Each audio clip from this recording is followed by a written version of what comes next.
Here it is! Due to the amount of requests and the fact that it won the community poll, we are finally doing the most iconic Filipino horror movie. Before some of you get your biddies in a twist, by iconic I don't mean that this is the best Filipino horror movie. I mean it in a sense that it's widely recognized. If you're a Filipino, ask yourself, what movie do I think of when I hear the words most iconic Filipino horror movie? If you're not a Filipino, go ask your friend who is. If you don't have a Filipino friend, go get one. If you don't have any friends at all, I don't know, man. I'll be your friend, how about that? And by the way, if you didn't answer Feng Shui to that, why? Just let me do my thing. And you're wrong. Roll intro.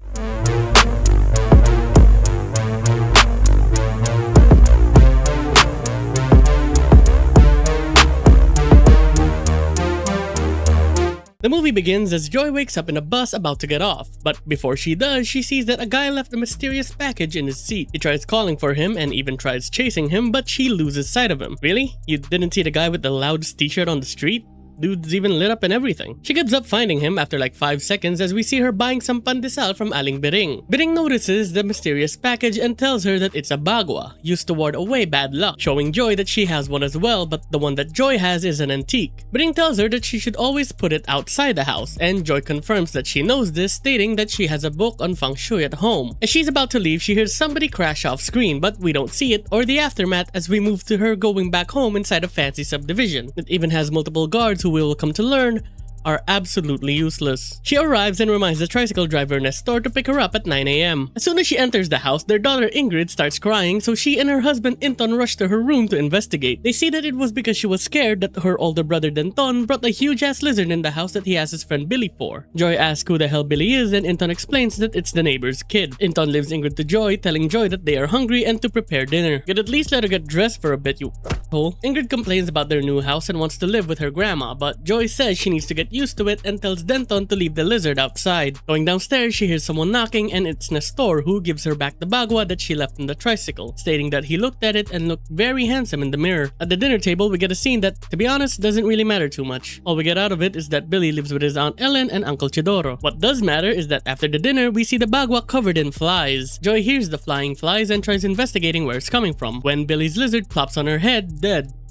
The next day, the rest of the family leaves the house, but before Joy leaves for her job, she hangs the bagua on the back door. When she leaves, we see a very shaky camera move to it as an unknown light glows beneath. At her office, Joy's friend Alice is asking how she's doing in her new home, and she says that she's happy because they started feeling like a family again. Alice also tells her that she will hand her new recruits to Joy so that no one else will take them, because Alice will be moving to Canada. They enter the room to talk to the recruits, and while they're recruiting for their real estate agency, they just end up sounding like they're recruiting for the pyramid scheme. Gusto niyo bang kumita ng mabilis? Tayong lahat, sabay-sabay tayong yayaman! Back at their house, Billy is biking around the neighborhood when he sees the orange shirt man inside. He tries calling for Denton, but no one responds. At the office again, Joy is congratulated by everyone when her boss announces that she reached maximum sales in one sitting. Later, she arrives at her mother-in-law's to pick up her kids, where her mother-in-law is being, for lack of a better term, a bit of a bitch. She tries convincing Joy to let the kids stay when Ingrid doesn't want to go home because of the insects, but is shut down when the kids learn they are taking a taxi. The family arrives back home only to find that their power is out. Joy tells her kids to stay outside because, sure, and goes inside to investigate. She sees the guard Raul staring blankly at her door. She asks what he's doing there, and he tells her that he saw all their lights inside turned on and it seemed like people were inside, but when he went near it, everything was gone. Joy tells him that couldn't be possible because they just got home, and instead of becoming just a bit suspicious that somebody may be inside their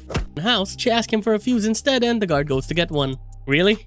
Not even one follow-up question about what he saw? You have the survival instincts of a damn lizard. Speaking of lizard, Denton sees his dead in its cage. The kids start going back to their room, but Ingrid stops as she sees a broken thingy on the ground. Joy says that the thingy was a gift from their Aunt Thelma and supposed to bring good luck. She cleans it, unaware of the pair of legs past the table. Meanwhile, Denton is in his room shooting hoops when he gets blocked by an unknown presence. He then picks up his candle and we get a sting effect that feels out of place. Like I had to check if there was somebody behind its window or something.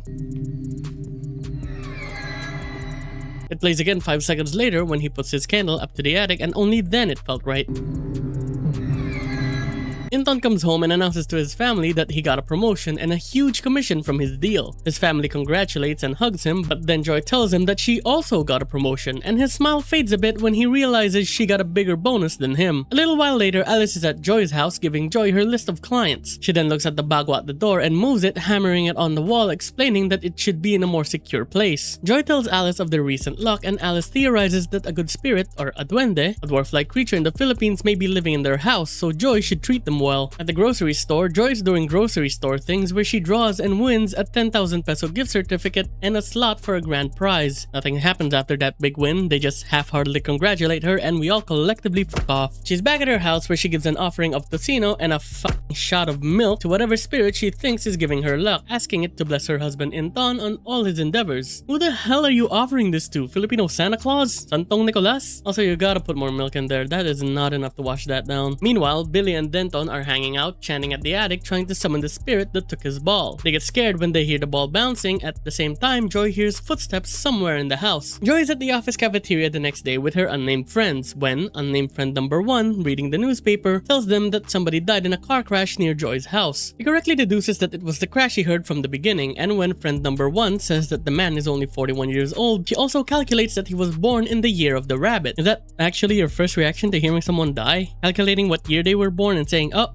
yep, that guy's a f***ing rat. Her out-of-place deduction, though, becomes in place when the friend tells her that coincidentally, he got struck by a rabbit bus liner. Interested, she reads the newspaper herself, where she learns that his name is Everett Mendoza. And that is all the relevant information she can get because this part starts talking about the 2004 Philippine elections. Oh, and it's the guy who left the bago on the bus, by the way. Joy then goes to Aling Biring's bakery, but all she sees are a handful of pastries and Biring's granddaughter crying, who tells her that Biring died that morning. Joy goes to Biring's wake, where she overhears that she died due to leptospirosis, a disease you can possibly get by getting in contact with the urine of an infected rat. Joylock over here goes to her mind palace and deduces that Biring was born in the year of the rat. If you are my friend, I am not inviting you to my funeral. Unknown girl number 2 thanks her for visiting and points her to Biring's daughter, who is not relevant to the story, so I don't know why that was necessary. Joy realized that too because she ignores her and goes to Biring's casket, finding her missing, and looking behind her, she sees Biring's ghost staring at her. She gets scared and bumps the casket, but now Biring is inside. Is no one gonna notice her? Anyone? Anybody at all? The fucking daughter.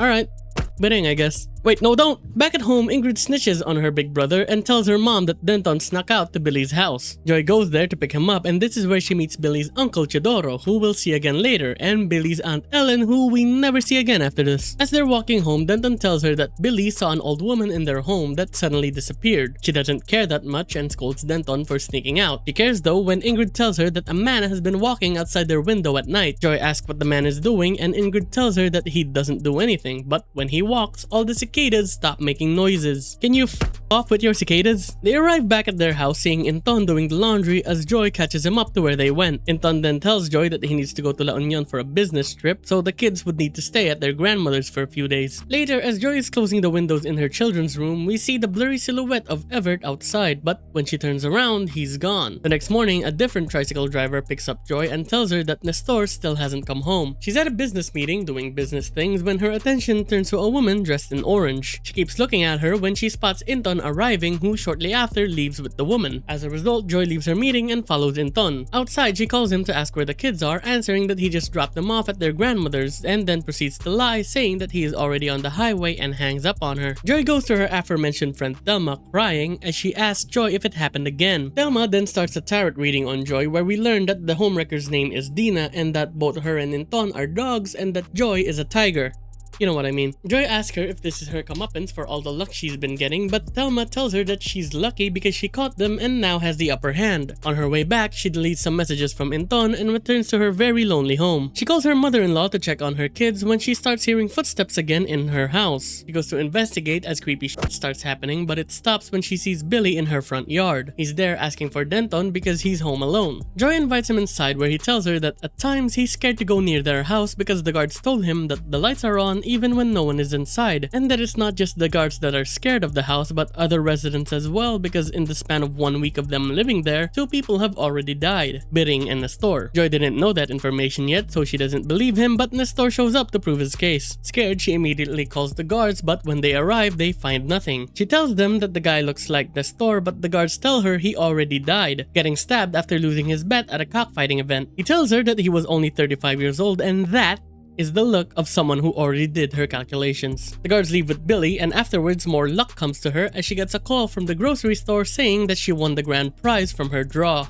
When the call ends, the spooky stuff continues as the table gets spookily pushed towards her and she hears spooky footsteps stepping spookily from upstairs. She tries pleading to the unseen spirit to leave them alone, to which it replies by returning Denton's ball and trashing her house. She runs outside where she sees a woman clad in white, and trying to go back in, she sees all the dead people so far saying bad luck. She shuts the door on them and then calls Alice. Alice and Thelma arrive at her house seeing a panicking Joy and manage to calm her down. Joyluck here tells her story and shares her findings, revealing that every victim's manner of death is directly linked to their Chinese zodiac sign. She then brings up Everett, who left the bagua on the bus, prompting Thelma to suggest that he may be the key to unraveling everything. With that, Joy goes to his house. Joy talks with his wife Lily, who thought she was a mistress at first, but she clears things up and tells her that she has the bagua that her husband had. To convince Joy to give her back the bagua, she dumps some exposition on her, telling her that she's the one who found the bagua. Like Joy, she initially experienced an incredible streak of good luck after obtaining it. However, she eventually discovered that anyone who looks at the bagua becomes cursed and is doomed to die, except for its owner, who is now Joy. When Joy asks if she ever tried to break the curse, Lily simply laughs, explaining that her husband had asked her the very same question. Joy insists that she wants to break the curse, but Lily warns her that doing so would also destroy the bagua's good fortune. Instead, Lily urges Joy to simply return it. Joy, however, remains unconvinced, pointing out that giving it back would not actually break the curse. She ultimately walks away, even refusing Lily's offer of money in exchange for the bagua. When Joy returns home, she finds Inton and the children waiting with an attorney representing one of Joy's clients. Joy asks what happened to her client, Tita Boots, and the attorney informs her that Boots has died from a stroke and, according to her will, has left Joy a 5-hectare land in Batangas, complete with a private beach resort. Despite this, she is distraught and cries at the news. Later, her husband asks her why she's so silent and why she is not happy about the land she got. Because her friend died, He even asked her why he didn't ask about him and had the audacity to ask what's happening to her. I don't know, maybe go back an hour and you'll find out, you dense motherfucker. Joy reluctantly asks about his trip and he flexes on her that it was a success and he might even get promoted again. If he does, he'll buy another house in Alabang and that they will never sell the house, believing it to be the source of their luck. When Joy doesn't respond to him, he gets a bit tilted, asking her why she isn't happy for him. In a bit of a sarcastic tone, she tells him that he's so lucky that he gets everything he wants. Angry, he tells her to not be naive, that not everyone gets what they want, and to learn to be content with what she has.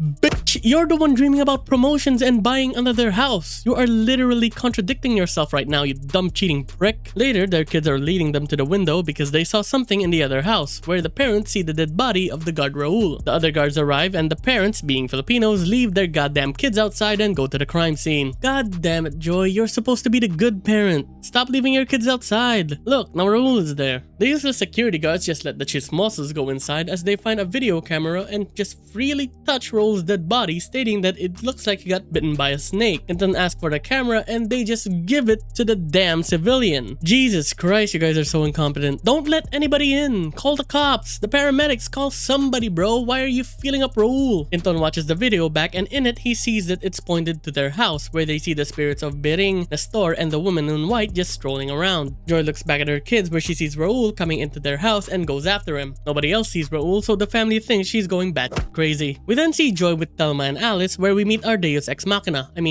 Our local geomancer, Xiu Liao. He casually knows the entire history of this very specific bagua and tells them that the bagua was owned by two siblings from a very wealthy family back in Shanghai. When the Chinese Civil War erupted, the male sibling left the female sibling, who is called Lotus Feet, behind. They call her Lotus Feet because of her, feet that was bounded because they were still practicing foot binding at the time. Because of this, she wasn't able to escape when the communists burned her house down, but before she died, she was hugging the bagua and cursed the bagua to take the souls of anyone who looked at it. Joy proposes to just break the bagua, but Liao says that it would just repair itself and kill the owner. Alice asks how they can break the curse, but Liao doesn't know yet and will look for an answer. The trio of women start heading out, but Alice stops when she realizes that she may have looked at the bagua when she was hanging it up on Joy's wall. They discuss that they don't know know who's next on the list, so their plan is to have Joy stick with her family as Thelma watches over Alice and have Joy call Thelma as soon as she receives some luck. Back at her house, Joy hides the bagua on top of the shelf and forces the kids to study in the kitchen, confusing Inton. His phone starts ringing but starts bullshitting that it might be his boss again, forcing him to go to a bar. He goes to answer it as Joy just stares at him. He comes out saying that he has to go, so Joy goes to him and tells him not to. Not relenting, she confronts him, saying that she knows that him and Dina got back together. He tries denying at first but is speechless when she says that she saw them back at the cafe. Joy tells Inton to leave Dina and her husband alone, but he reveals that they have already separated. Desperate, Joy gives him an ultimatum: choose between her and their children or Dina. Instead of answering, Inton attempts to walk away, but before he does so, Joy pleads with him, saying that something is happening but it's hard to explain. Inton dismisses her, replying, "You're hard to explain," and walks out on her. What the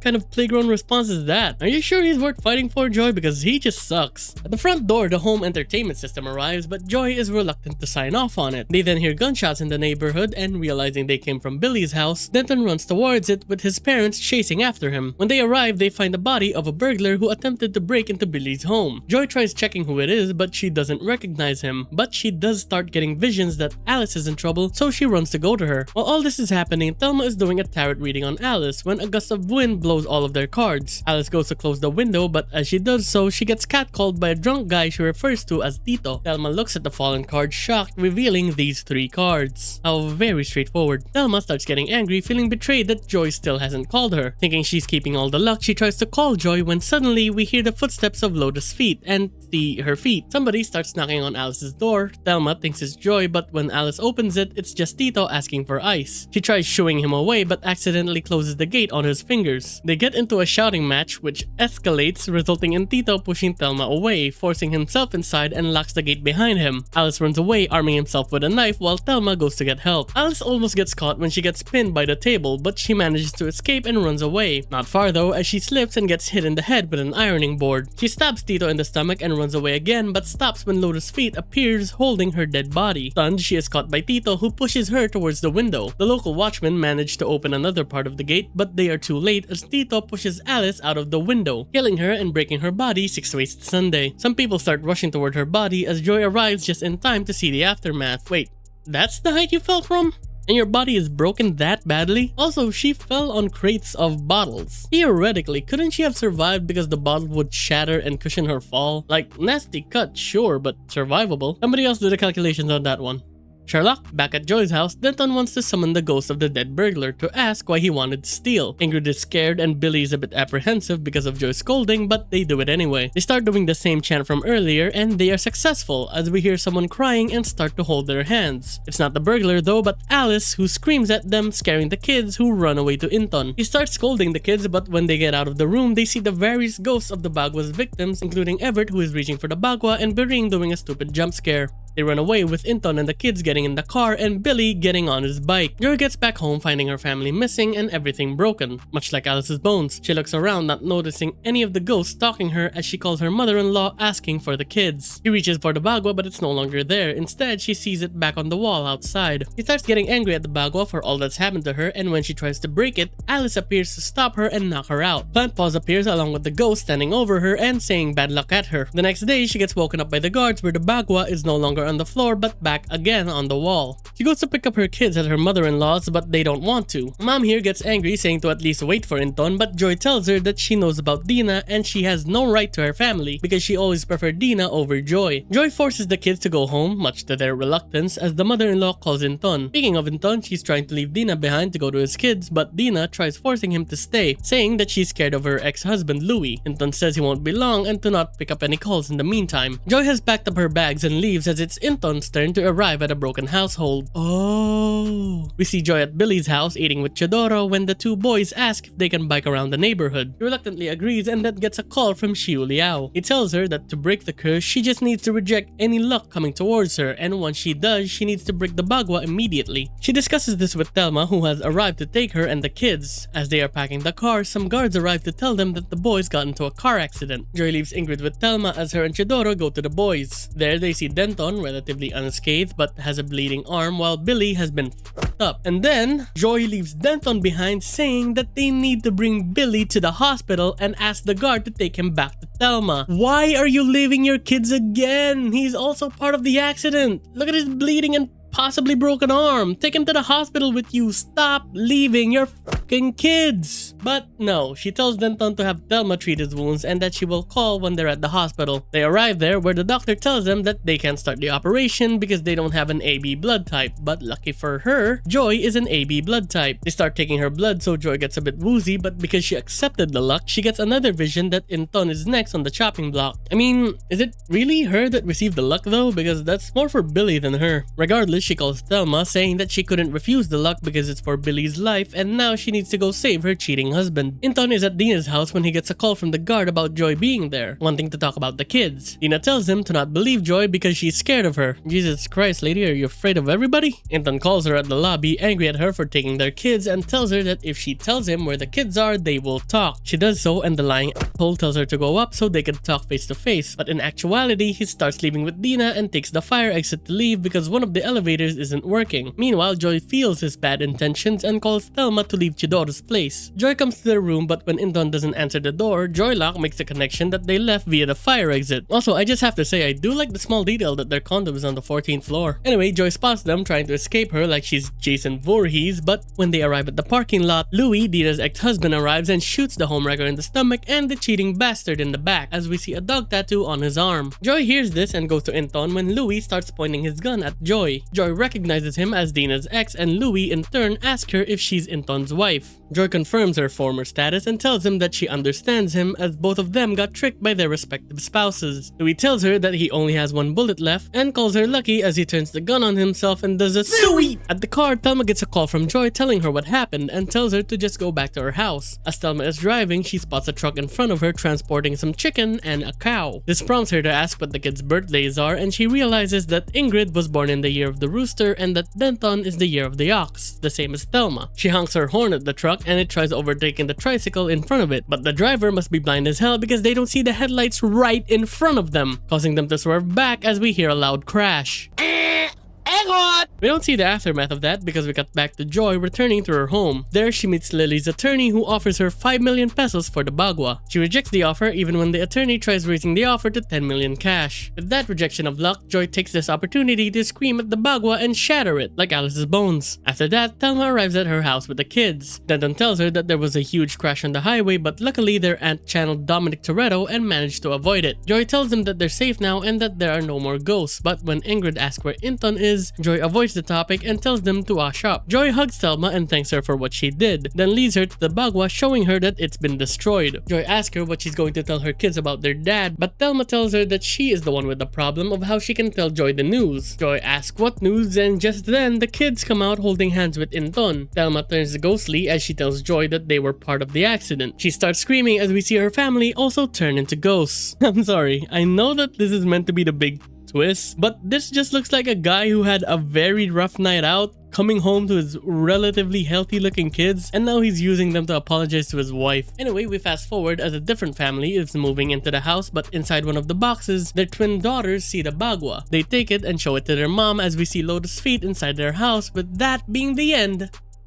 of Feng Shui. I'm going to be completely honest. I went into this thinking that it would be worse than I remember. Although there are parts of it that I have some issues with, I thoroughly enjoyed myself and think that this still holds up. Dated design aside, I love the general behavior of the ghosts just silently stalking them, but then they start doing cheap jump scares and they lose their effectiveness a bit. Like, I love the part where Alice holds the kid's hands and cries, her head turned around because that was her final form. We know what's happening and the kids know what's happening. Why'd you have her turn around and scream? Also, what was that bidding jump scare? That was so random. Lotus' feet is also still dope. Her design is simple but effective, and the fact that we only see her a handful of times solidifies her status as an unstoppable and unknown entity. Now, the biggest problem I have with this movie is that it gets a bit clunky at times. We get introduced to characters that never go anywhere, like Bidding's daughter or Billy's aunt, and then we get some characters that got introduced randomly and then didn't get fleshed out enough. Like Xiu Liao, where did that guy come from? He just came in, gave the expedition dump of the Bagua, and then gave the answer to her problems. Chidoro feels like he's being set up to test Joy's morality because when they introduced him, he gave this weird dialogue to Joy where he tells her, "Oh, I didn't know you were so young." And then when they were eating alone at his house and Joy gets a call from the owl, he gives her this passing glance. The movie never follows through on that idea though, which makes his inclusion feel a bit underdeveloped. Lastly, Dina. They talk about her as if she has so much history with the family, but by the time she dies, she was just a one-note side piece. The parts with her and Denton are also weird. After Denton leaves the kids with his mom, he just starts living with Dina, and then he resolves himself to get his kids back, but when he doesn't, he just continues living with her like nothing happened. He doesn't even try to find them or call them. Like, do you or do you not care about your kids? Long-winded rant aside, with the new wave of Filipino horror movies tackling deeper societal issues, Feng Shui is just a solid supernatural horror movie that's fun to watch, and I love that for it. You might chalk this up as me having nostalgia goggles, but these are my genuine thoughts after revisiting it. So, what do you guys think? Was it good? Was it bad? Tell me your thoughts down in the comment section below, and if you have another movie suggestion, also tell me down in the comment section below. Like and subscribe if you want to see more, and thank you to everyone who voted and suggested this movie. Check out the post tab of the channel to vote on the next video. I've been Nath, and I will see you around.